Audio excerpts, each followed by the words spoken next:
repasser les feuilles des 7 églises, ceux qui ne l'avaient pas. Puis si jamais vous l'avez plus avec vous autres, ben, vous pouvez en demander un autre, il n'y a pas de problème. Là. Je pense qu'il y en a assez pour tout le monde.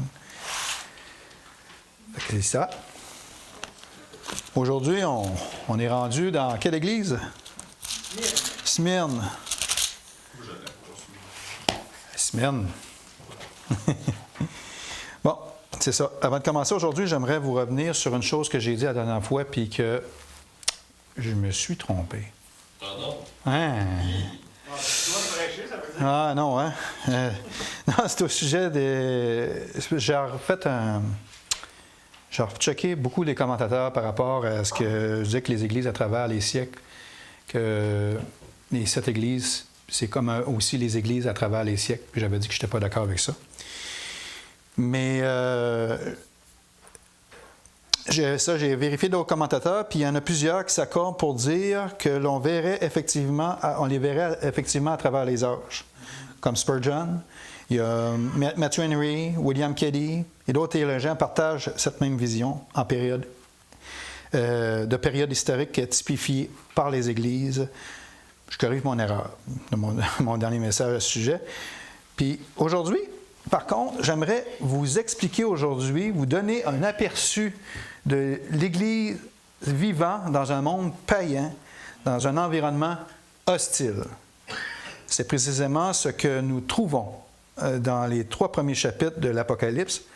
Nous avons la preuve que l'Église est persécutée et même violemment.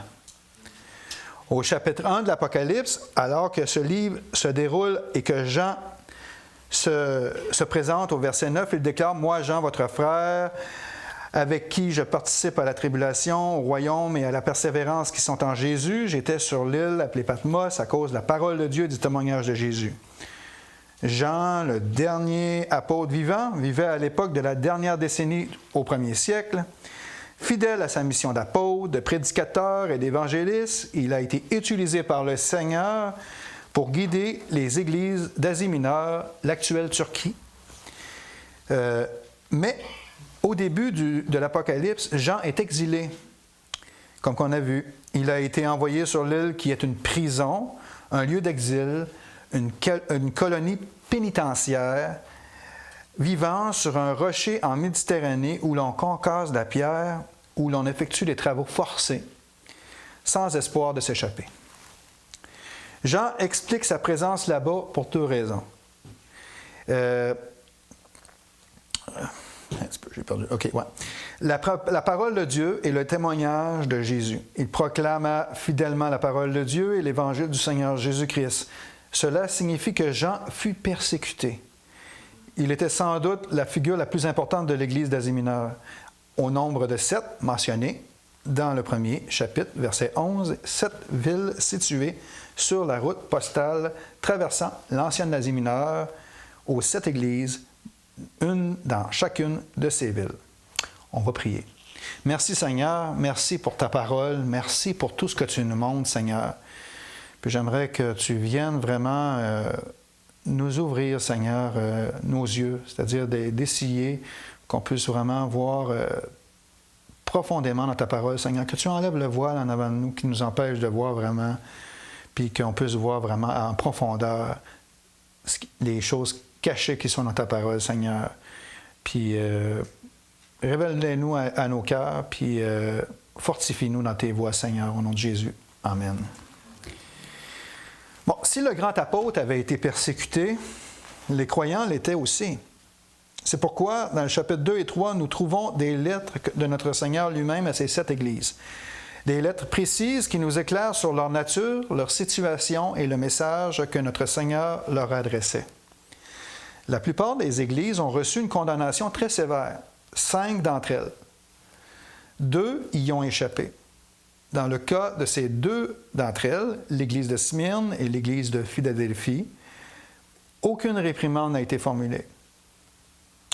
Ces 2 églises n'ont pas cédé à la pression de l'hostilité du paganisme qui les entourait. Elles sont des phares dans le monde obscur d'idolâtrie, de paganisme et de philosophie satanique. À chacune de ces églises, une lettre du Seigneur lui-même, intégrée au livre de l'Apocalypse, est adressée. On peut donc supposer que lorsque Jean reçut l'Apocalypse du Saint-Esprit, au terme du temps nécessaire à ses visions et de la mise par écrit, il en fit 6 copies. 7 représentants de ces églises, 7 pasteurs, l'accompagnaient. À chacun d'eux, il remit un exemplaire complet de l'Apocalypse, ainsi que les spécifiques destinés à son Église. Après avoir reçu ces lettres et le livre de l'Apocalypse, ils repartirent car ils étaient en visite.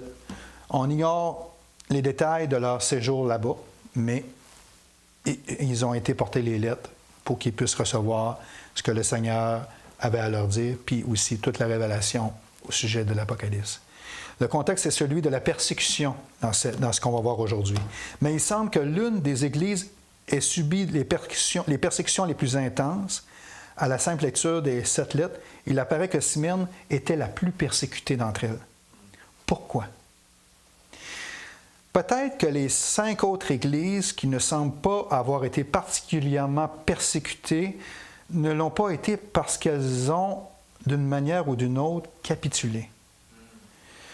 Dans le cas d'Éphèse, comme nous l'avons vu il y a 2 semaines, ils avaient abandonné leur foi première. Cela signifie un refroidissement de leur zèle pour le Christ, et ce refroidissement a peut-être atténué la persécution. Leur amour pour le Christ étant refroidi, ils ont pu paraître moins menaçants.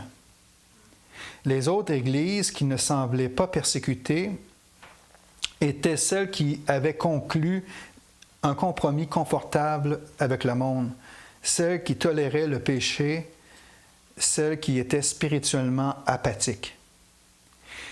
Il n'y avait pas grand-chose à persécuter, car d'une certaine manière, le monde avait pris le dessus. Mais 2 églises, l'église de Smyrne et l'église de Philadelphie, se distinguaient de celles que le Seigneur réprimande. Et en nous penchant sur l'église de Smyrne, nous verrons qu'elle était extrêmement persécutée. Je vais commencer la lecture à partir du verset 8 de Apocalypse, chapitre 2. Écrit à l'ange de l'église de Smyrne, voici ce que dit le premier et le dernier, celui qui était mort et qui est revenu à la vie. Je connais ton affliction et ta pauvreté, bien que tu sois riche, et les calomnies de la part de ceux qui se disent juifs et qui ne le sont pas, mais qui sont une synagogue de Satan. Ne crains pas ce que tu vas souffrir. Voici, le diable jettera quelques-uns d'entre vous en prison afin que vous soyez éprouvés, et vous aurez une tribulation de 10 jours. Sois fidèle jusqu'à la mort, et je te donnerai la couronne de vie. Que celui qui a des oreilles pour entende ce que l'Esprit dit aux églises. Celui qui vaincra n'aura pas à souffrir la seconde mort. Or, cela suppose une attaque incessante et acharnée contre l'Église tout au long de son histoire. Et ce fut effectivement le cas. Le monde, bien sûr, est Dieu, est le Christ, la parole de Dieu, les disciples de Christ, les prédicateurs des Écritures. Et par conséquent, la persécution est une réalité. Dans la chambre haute, Jésus dit, dans Jean 16,33, « Dans le monde, vous aurez des tribulations. » Et dans 2 Timothée 3,12, le Seigneur dit, « Tous ceux qui vivent pieusement dans le siècle présent seront persécutés. » Lorsque Jésus écrivit son épître, lorsque Pierre écrivit son épître, il avertit de la souffrance à venir. Au chapitre 2, 3, 4 et 5, il répéta à maintes reprises, « Vous allez souffrir, vous allez souffrir, vous allez souffrir. » Et il ajouta, « Vous allez souffrir pour la piété, vous allez souffrir pour la justice. » Mais il résuma tout cela en 1 Pierre 5,10 par ces mots. « Après avoir souffert un peu de temps, le Dieu de toute grâce qui vous a appelé en Christ à sa gloire éternelle, vous perfectionnera lui-même, vous rendra...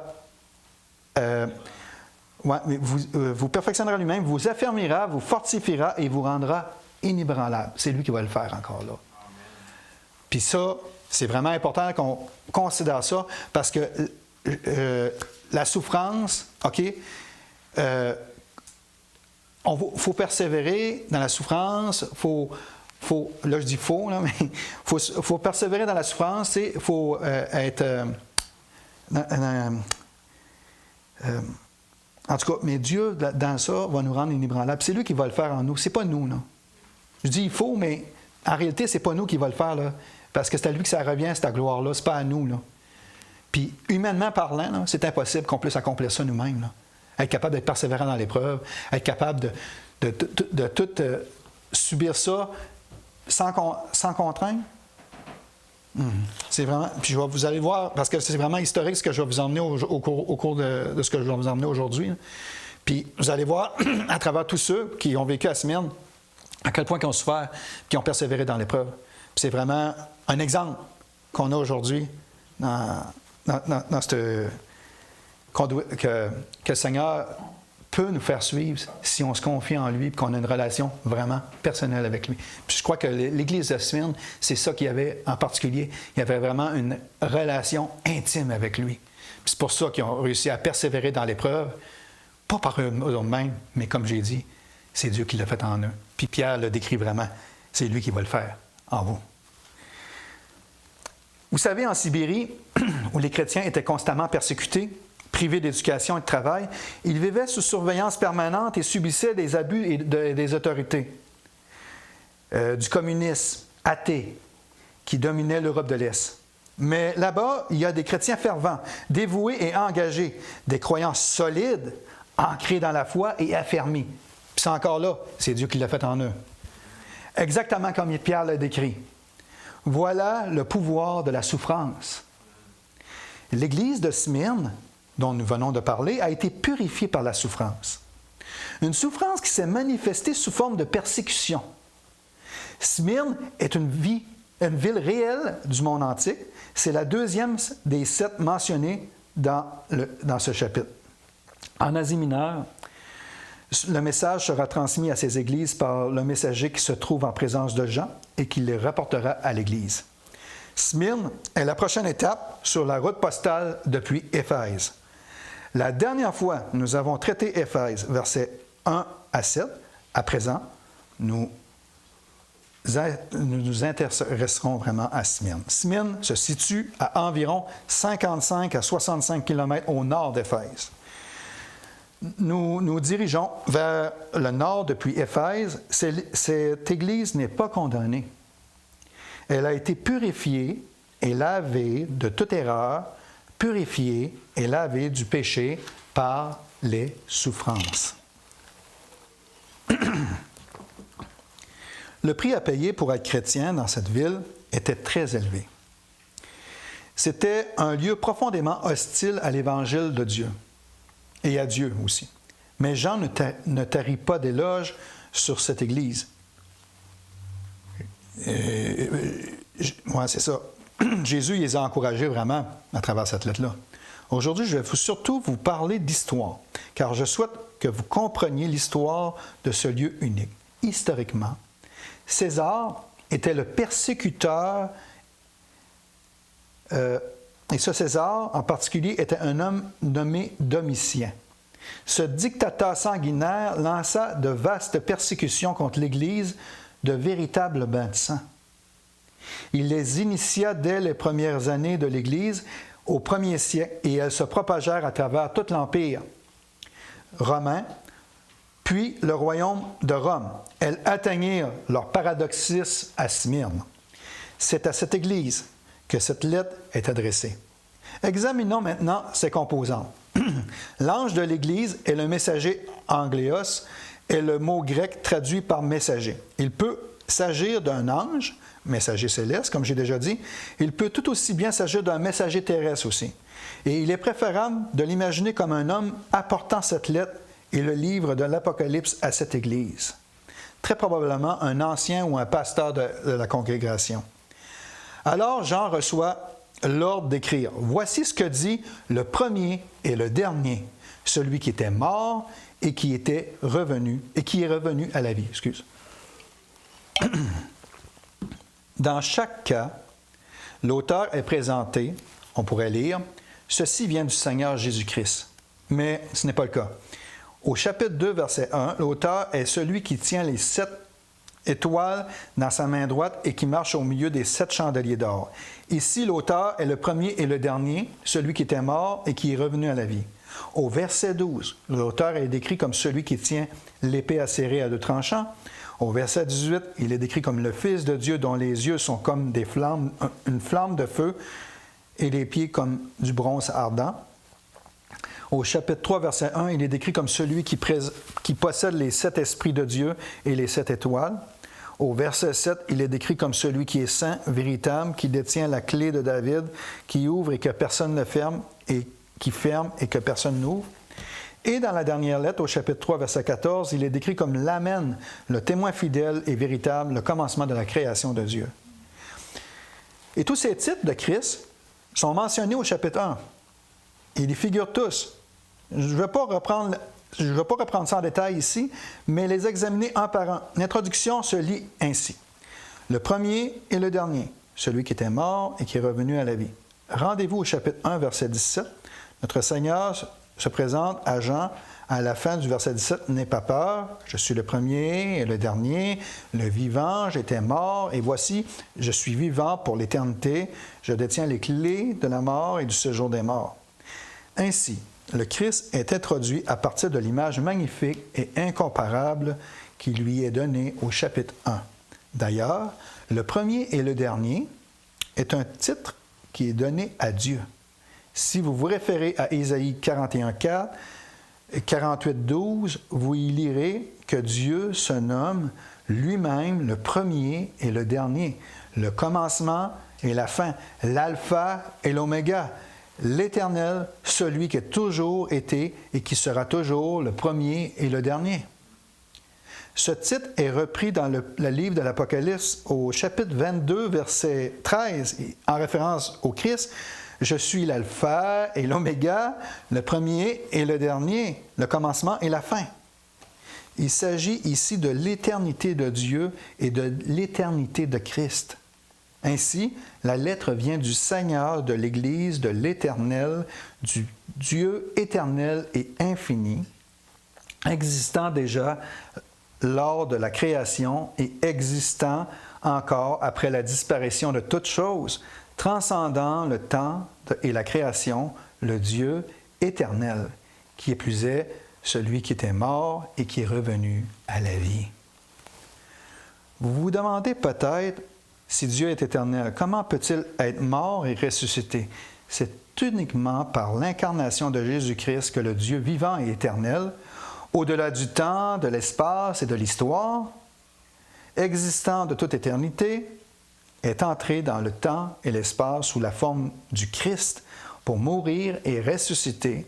Il est mort comme un homme pour le péché et il est maintenant vivant, ressuscité pour nous apporter la justification. Dans Hébreux 13, au verset 20, nous trouvons une affirmation intéressante à son sujet qui unit l'éternité de Dieu et la mort de Christ.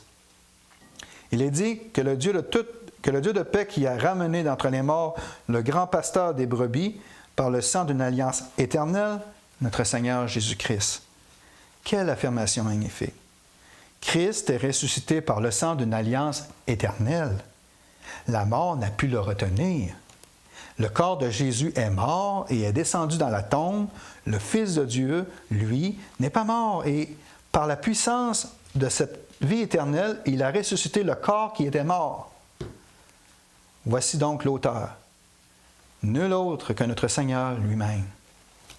Imaginez cette Église de Smyrne, accablée, pauvre, opprimée, considérée comme des moins que rien, haïs, méprisés, se sentant petits et insignifiants, persécutés, éprouvés, confrontés à la possibilité du martyre, de la mort, quel bonheur ce serait de recevoir une lettre du Seigneur sans critique ni condamnation.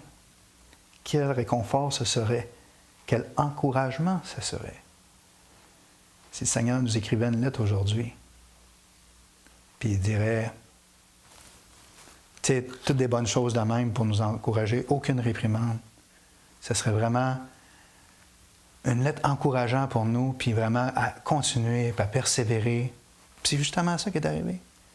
Seigneur, eux autres, ça les a encouragés à continuer, puis à persévérer aussi dans l'épreuve. D'abord, il était réconfortant de savoir que cela venait de l'Éternel, qui savait tout. Il était réconfortant de savoir que Jésus était mort et ressuscité et qu'il détenait le pouvoir sur la mort et le séjour des morts. Ainsi, quoi qu'il puisse leur arriver, la mort ne pouvait les retenir, pas plus qu'elle ne pouvait le retenir lui. Bien que Jean ait rapporté ces paroles, l'auteur est le Seigneur lui-même. À cette Église, alors, on ignore sa date de fondation précise. Peut-être durant les 3 années que Paul passa à Éphèse, il y restait 3 ans. Éphèse se situe à environ 55 à 65 km de là, comme je l'ai dit tantôt. L'église de Smyrne n'est jamais mentionnée dans le livre des Actes. C'était une église remarquable, une église pure. Nous n'avons aucune information précise à ce sujet, hormis le chapitre 19, verset 10, Paul y prêche avec assurance, argumentant et persuadant les habitants d'Éphèse au sujet du royaume de Dieu. Au verset 10, il dit « Cela durera 2 ans, de sorte que tous ceux qui habitaient l'Asie, juifs et grecs, entendirent la parole du Seigneur. » Eh bien, il s'agit de l'Asie mineure, et cela inclut Smyrne. On peut supposer que lors de cette explosion de l'Évangile, la prédication de la parole de Dieu sous l'apôtre Paul mentionné au chapitre 19 des Actes, l'Évangile s'était répandu dans toute l'Asie. L'Évangile, toute l'Asie mineure l'entendirent, et certains à Smyrne se convertirent, donnant naissance à une église. La vie était très dangereuse pour eux, car ils refusaient de proclamer ce que tous les autres se devaient de dire. César est Seigneur. César est Seigneur. Ne pas affirmer la souveraineté de César à Smyrne pouvait être fatal. Des exécutions massives de chrétiens eurent lieu tout au long de ce premier siècle pour avoir refusé de proclamer César est Seigneur. Alors, quel était le mot d'ordre, le cri de ralliement, le témoignage des chrétiens?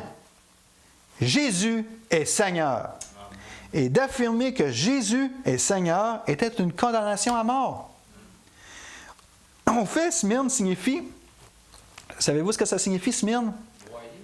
Ça signifie myrrhe. Oui, c'est le mot grec pour myrrhe. Savez-vous ce que c'est la myrrhe? C'est une pommade extraite d'un arbre épineux. Elle servait à créer des parfums appliqués sur les corps lors de l'embaumement. C'était un parfum délicieux. Matthieu 2 dit que les rois mages ont apporté de la myrrhe à Jésus. Marc 15, on a offert au Christ du vin mêlé de myrrhe. Apparemment, elle a aussi une propriété sédative. Jean 19 dit que lorsqu'ils ensevelirent le corps du Christ, ils le recouvrirent d'aloès et de myrrhe. Ainsi, la Smyrne, ou myrrhe, qui est en réalité la même chose, devint une image de la souffrance. La myrrhe était utilisée pour recouvrir les corps des défunts car les Juifs ne les embaumaient pas. Ils se contentaient de masquer l'odeur. Et bien sûr, dans l'Antiquité, les techniques funéraires étaient de toute façon rudimentaires. Voici donc l'Église de la myrrhe, celle qui a besoin en quelque sorte d'être ointe, car elle est confrontée à la mort. Cela illustre parfaitement le caractère d'une Église souffrante jusqu'à la mort. La myrrhe devait, dit-on, être broyée pour libérer son parfum, son arôme. Dieu a permis à Satan un brisement dans la vie de Smyrne, dans la vie des croyants de Smyrne, dans la vie de l'Église de Smyrne, pour que l'Église puisse répandre le parfum de Christ. Que le parfum de Christ puisse émaner d'eux et emmener beaucoup d'âmes à lui aussi. Parce que la souffrance, malgré la souffrance, il y avait beaucoup qui se convertissaient à Christ là-dedans, sûrement. Puis ça apportait du fruit pour Dieu. C'est ça que ça sert à la souffrance aussi, à porter du fruit pour Dieu aussi. À briser le moi en nous, et à porter du fruit pour lui. Ainsi, comme un enfant blessé qui se réfugie auprès d'un parent aimant, les chrétiens opprimés de Smyrne ont cherché refuge auprès du Seigneur. Ils subissaient la persécution. La mort était une réalité. Et ils venaient à Christ pour trouver réconfort et un abri. C'est une église pauvre. Le verset 9 dit « Je connais ta pauvreté ». Il manquait de ressources humaines. Et contrairement à Éphèse, ils n'ont pas abandonné leur premier amour. Ils aimaient le Seigneur avec zèle. Et c'est peut-être pourquoi, comme je l'ai dit, ils ont été persécutés. Puis, ils aimaient le Seigneur, plus cela devenait évident, plus il représentait un problème. Ainsi, nous rencontrons l'Église de Smyrne et l'Église de la Myre, un petit groupe de saints aimant le Christ. Démunis, accablés, impuissants, persécutés, mais réconfortés en la présence de leur Sauveur. Parlons un peu de la ville elle-même. Smyrne est une ville fascinante. Les historiens la considéraient comme la plus belle ville d'Asie mineure. Et l'Asie mineure, en Turquie, est une région d'une grande beauté, même aujourd'hui. Smyrne était surnommée la couronne de l'Asie, la couronne de l'Asie mineure, tout simplement magnifique. Les historiens racontent qu'en planifiant la ville, ils avaient omis les égouts. Oui, les égouts. Si bien que les rues ressemblaient à des égouts, surtout par les temps de pluie. Le parfum de Smyrne n'était donc pas uniquement la myrrhe. Smyrne était une ville ancienne dont l'histoire remonte aux origines même de l'humanité. Une cité existait déjà à cet emplacement il y a fort longtemps. Reconstruite 290 ans avant Jésus-Christ, elle a subi les ravages des tremblements de terre, des incendies et des guerres et fut reconstruite à maintes reprises. Aujourd'hui, c'est une ville importante de Turquie, Izmir. C'est le nom que porte aujourd'hui la ville de Smyrne, Izmir. Si vous allez à Éphèse, vous n'y trouverez aucune ville, aucune église. Vous y trouverez des ruines magnifiques et on les appelle Kusadasi, c'est Éphèse. Il faut faire un long voyage pour trouver une ville. Si vous allez aux ruines de l'ancienne Smyrne, vous serez à Izmir. Éphèse a disparu. Son port est ensablé. Mais Smyrne existe toujours. Et à Smyrne, il y a encore des chrétiens. Il y a, si j'en crois mes lectures, environ 250 églises à Izmir. Ce sont des églises coptes, catholiques, orthodoxes, syriaques, toutes sortes d'églises religieuses. Certains affirment qu'il y a encore des croyants à Izmir aussi, même aujourd'hui. Le Christ, il y a les siens. Il a retiré la flamme de l'évangile d'Éphèse, malheureusement, mais jamais à Smyrne. Aujourd'hui encore, les chrétiens y sont persécutés par les musulmans, victimes de persécutions parfois mortelles. À l'époque romaine, Smyrne était une grande ville portuaire. Son port, situé à environ 55 km à l'intérieur des terres, était, paraît-il, l'un des plus beaux du monde, un endroit charmant.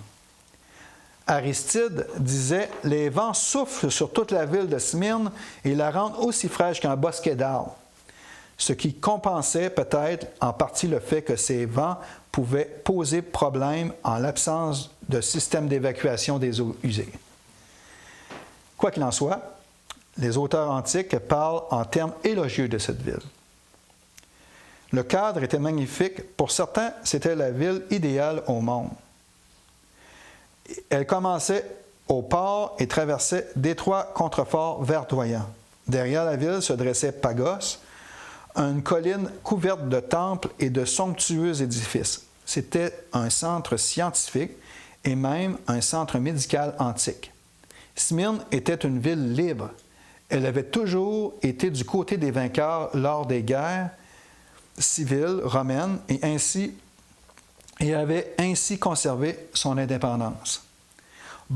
bastion du culte impérial, elle fut épargnée par Rome. C'était le centre de tous les cultes païens. Cybèle, Apollon, Éclépios, Aphrodite, Zeus, toutes ces divinités avaient leur temple à Smyrne. On y trouvait également un temple grandiose en hommage à Homère, son natif. Chaque année, tout citoyen de Smyrne devait brûler de l'encens à César. Un grand autel y était dressé, l'autel de César, et il fallait s'y rendre chaque année pour y brûler de l'encens et recevoir un certificat attestant cet acte. Sans ce certificat, on s'exposait à la persécution, car on violait la loi suprême de Smyrne. Étant dépourvu de ce certificat, comme cela devait être le cas pour les chrétiens qui refusaient de reconnaître César comme le Seigneur et reconnaissaient seulement Jésus comme Seigneur, revenaient à risquer d'être découverts et mis à mort. Environ un demi-siècle après Jean, le pasteur de l'église de Smyrne, qui a connu Jean, et j'y reviendrai plus en détail, fut brûlé vif à l'âge de 86 ans. L'histoire rapporte qu'il fut au moins le 12e martyr important de Smyrne. La ville de Smyrne s'allia aux Romains car elle en tirait profit. Les Romains haïssaient le christianisme et Smyrne le haïssait également.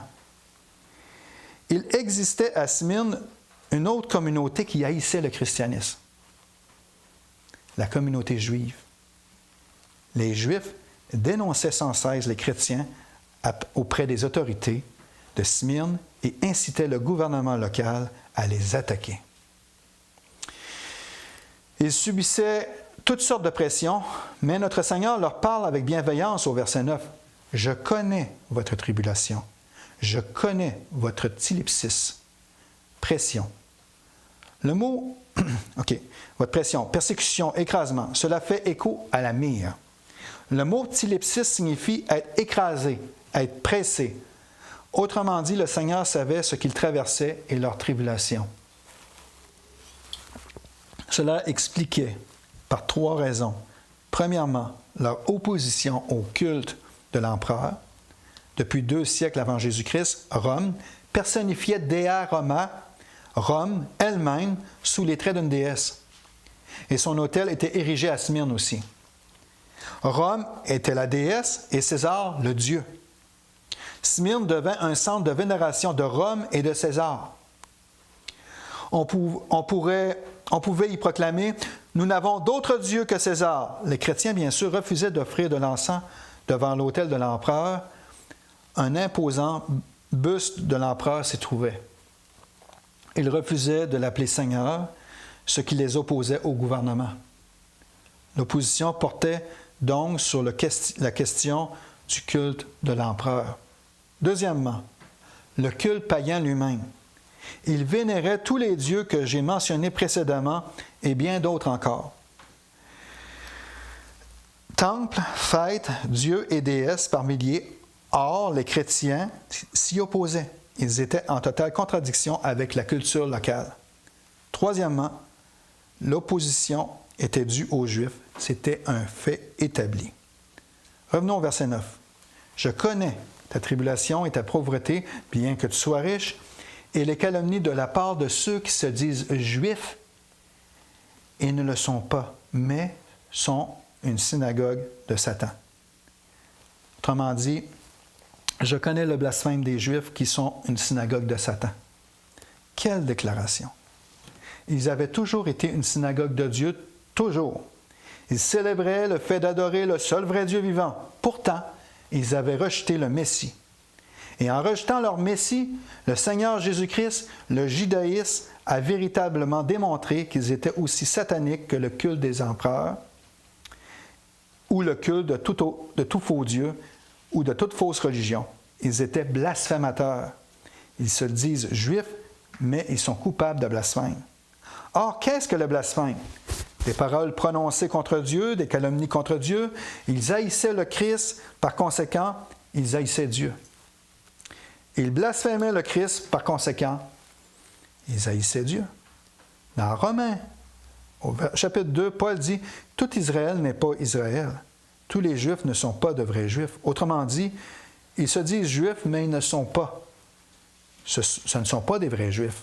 Romains 2, 28, 29 nous dit « Le Juif n'est pas celui qui a les dehors et la circoncision. Ce n'est pas celle qui est visible dans la chair. Mais le Juif, c'est celui qui l'est intérieurement, et la circoncision, c'est celle du cœur, selon l'esprit et non selon la lettre. La louange de ce Juif ne vient pas des hommes, mais de Dieu. Donc, tous les Juifs ne sont pas des Juifs. Il y avait donc ces Juifs qui haïssaient le Christ et l'Évangile. Les synagogues de la ville devinrent des synagogues de Satan et s'opposèrent aux vrais croyants. Ils furent calomniés par les Juifs. Ces derniers se joignirent aux païens pour les mettre à mort. La haine des Juifs envers les chrétiens est, à vrai dire, un thème récurrent dans le livre des Actes. On le constate au chapitre 13 à Antioche, au chapitre 14 à Iconium et à Lystre, et au chapitre 17 à Thessalonique. Les Juifs persécutèrent les chrétiens avec une grande brutalité. Il y a un livre intéressant écrit ici par Podorets intitulé « Pourquoi les Juifs sont-ils si libéraux ?» C'est un livre passionnant. Il répond à la question « Pourquoi les Juifs sont-ils si libéraux en Amérique, alors que l'Amérique leur a offert ce qu'aucun autre pays au monde ne leur a jamais donné, la liberté et les opportunités qu'ils n'ont jamais connues ailleurs, et certainement pas pendant tous les siècles qu'ils ont passés en Europe. Pourquoi sont-ils libéraux? Leur libéralisme, explique-t-il, remonte à leur profond ressentiment. Un ressentiment d'ordre chronologique et générationnel envers le christianisme, car au nom du Christ, à travers l'Europe, les Juifs ont été persécutés par ceux qui se disent chrétiens. Parce qu'il y a aussi, il y en a qui se disaient chrétiens puis qui persécutaient les Juifs aussi, non? Même aujourd'hui. Non? Ça arrive encore malheureusement aujourd'hui, qu'il y en a qui se disent chrétiens puis qui persécutent les Juifs. Historiquement, les chrétiens ont persécuté les Juifs et c'est pourquoi il est parfois si difficile de les atteindre. Mais à l'origine, c'est l'inverse. Ce sont des Juifs qui n'étaient pas vraiment Juifs, qui persécutaient des chrétiens. Et puis, ce sont des chrétiens qui n'étaient pas vraiment chrétiens, qui persécutaient les Juifs. Dans l'Empire romain, de nombreux Juifs fortunés, proches des autorités, cherchaient à anéantir l'Église naissante. Sachant que la nation avait rejeté le Christ et ne voulait rien savoir à faire avec lui, le premier empereur romain à persécuter les chrétiens fut Néron, qui choisit 2 amis juifs, 2 prosélytes, un acteur nommé Alétorus et sa maîtresse Poppée, et les utiliser pour massacrer les chrétiens, semant la discorde et la calomnie à son oreille. À Smyrne, la communauté juive était importante et elle a semé la discorde parmi les dirigeants et le peuple contre les chrétiens. Ils prétendaient être juifs, mais ils ne l'étaient pas. Ils étaient une synagogue de Satan, que ce soit à cause du culte de l'empereur, de l'idolâtrie païenne ou de l'hostilité des Juifs. Ils ont énormément souffert. Ils étaient pauvres, extrêmement pauvres. Ils n'avaient aucune ressource. Ce terme grec signifie qu'ils ne possédaient rien. Il ne s'agit pas d'appartenir à la classe moyenne ou à la petite bourgeoisie, mais aux plus démunis. Cela faisait partie intégrante de la persécution.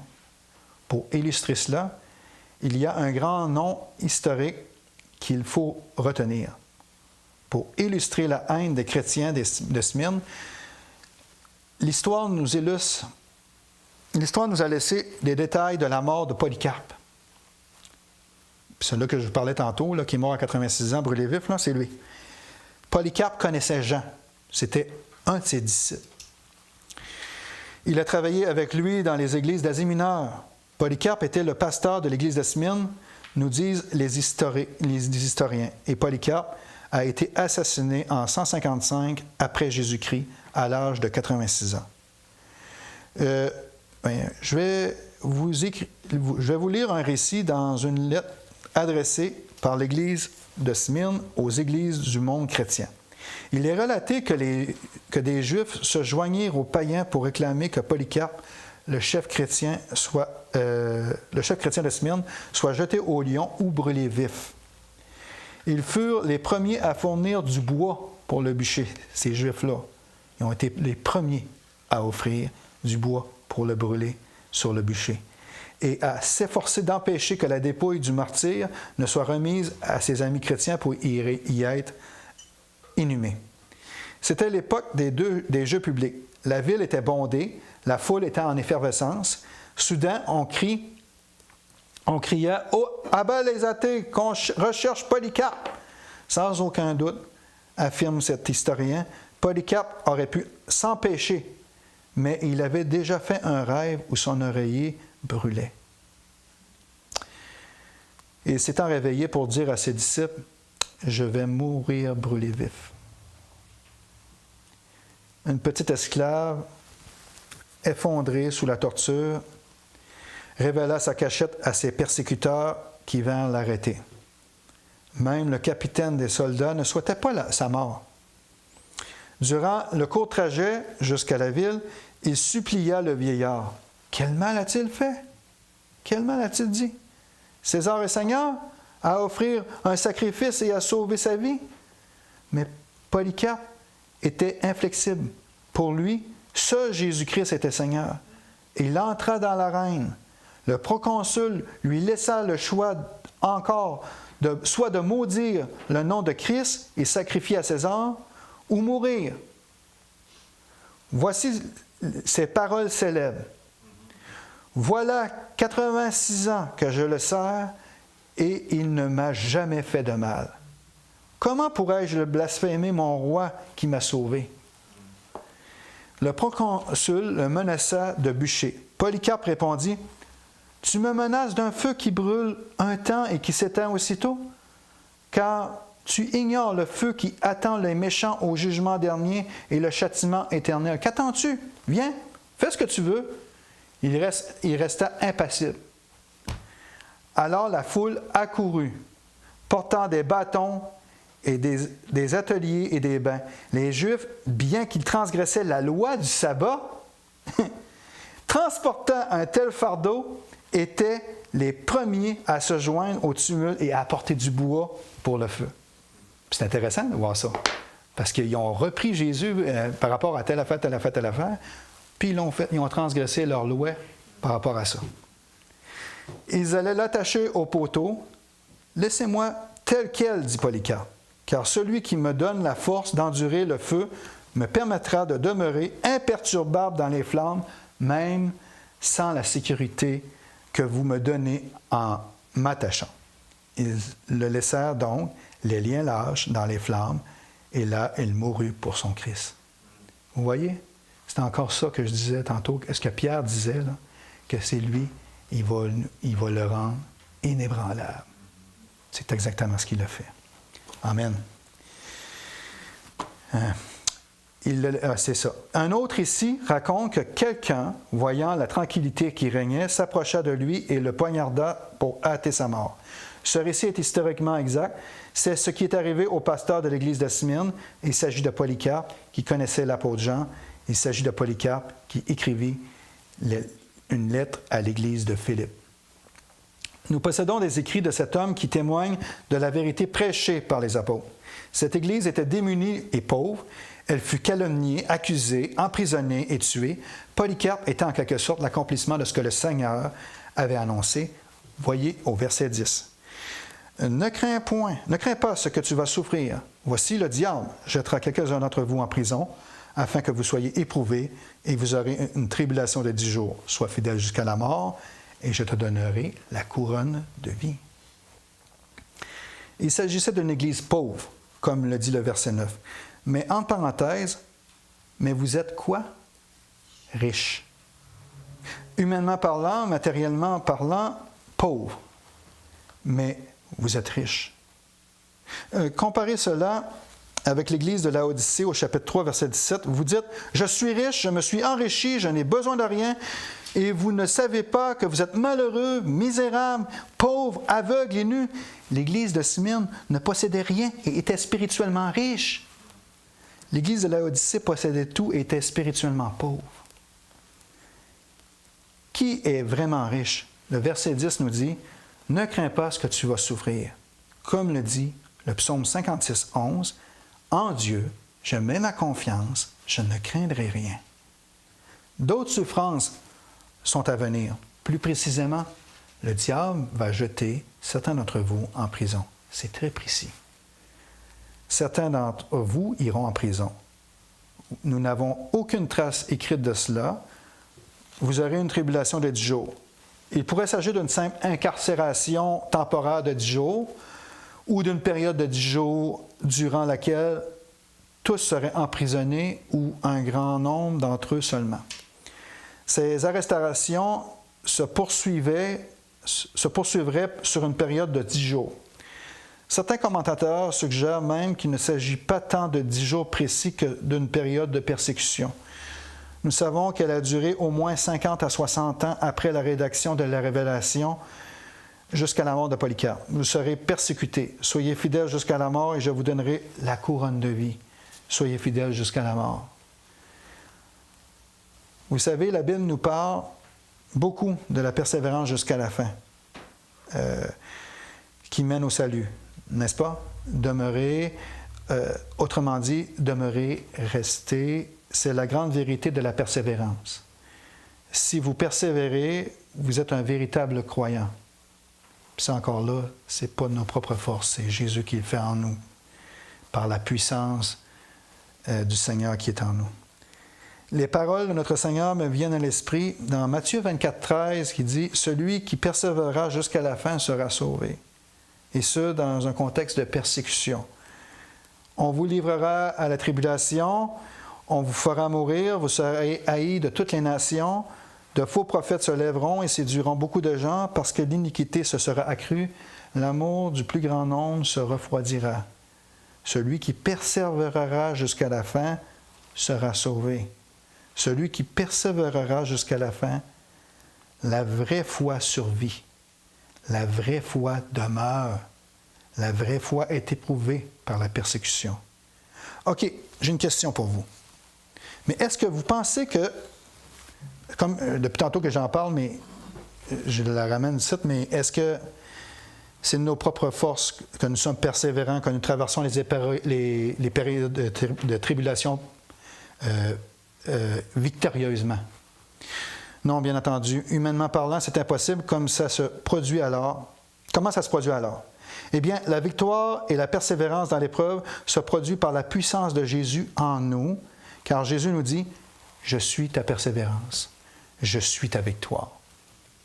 Dans l'Évangile selon Matthieu, chapitre 10, verset 22, « Vous serez haïs de tous à cause de mon nom, mais celui qui persévérera jusqu'à la fin sera sauvé. » Les vrais croyants traversent toutes les épreuves et les traversent avec triomphe et les traversent victorieusement. OK, ça achève, ça ne sera pas long, je suis désolé. Voici le conseil. Vous serez persécutés, vous subirez une persécution intense. Satan déchaînera contre vous des hostilités qui conduiront certains d'entre vous en prison. Nombreux sont ceux qui y seront emprisonnés temporairement. Il se peut qu'il y ait une période particulièrement difficile durant laquelle vous serez incarcérés. Certains d'entre vous y perdront la vie, vous serez mis à l'épreuve jusqu'à la mort. Sois fidèle et je te donnerai la couronne de vie. Qu'est-ce que la couronne de vie? La couronne qui est la vie. La couronne qui est la vie éternelle. Elle est la promesse du ciel. Sois fidèle dans la persécution, quelle qu'elle soit, prison, exécution, sois fidèle jusqu'à la fin et je te donnerai la couronne qui est vie éternelle. La couronne est la vie éternelle. Et puis, il dit que celui qui a des oreilles entende ce que l'Esprit dit aux églises. Celui qui triomphera de toutes les menaces, de toutes les persécutions, de toutes les hostilités, de toutes les tribulations et de toutes les attaques, de toutes les morts, ne sera pas atteint par la seconde mort.